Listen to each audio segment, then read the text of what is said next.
Hej med jer. I dag vil jeg vise en dag live, hvor jeg skal træne en masse forskelligt, og jeg håber rigtig meget, I vil se med.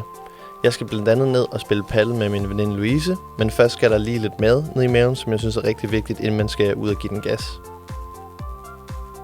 Så blev det tid til at hoppe i træningstøjet. Nike er helt klart en af mine yndlingsmærker inden for sportstøj, og lad os så komme ned i paddleboksen.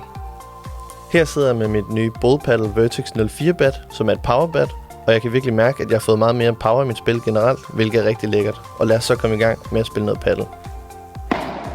Vi startede med at varme op med nogle baghåndslag og nogle forhåndslag, hvilket er meget lækkert, så man lige får føling med bolden, inden vi skal i gang med at spille kamp. Så var det altså også lige Louises tur til at smække lidt til den, inden vi skulle i gang. Derudover så er jeg også i gang med at øve mig på min smash, som jeg selv synes er blevet rimelig fornuftig i forhold til sidst, hvilket jeg også håber, I kan se her. Så blev det tid til kamp, og det var mega sjovt. Det blev til en sejr i dag, men jeg har trods alt også spillet lidt længere, end Louise har. Og helt tilfældigt så kom Laura lige forbi. Hun skulle over og spille en kamp mod nogle andre, men hun havde heldigvis lige 5 minutter til at slå et par bold, inden hun skulle over og spille sin egen kamp. Da vi var færdige, sad vi ude på træterrassen og fik en lille snak, inden turen altså gik hjem af. Herefter stod den på træning ude i det super gode vejr. Jeg fik blandt andet lavet noget træning med kettlebells, jeg fik lavet armbøjninger, jeg fik lavet lidt mavebøjninger, og så stod jeg også lidt planke.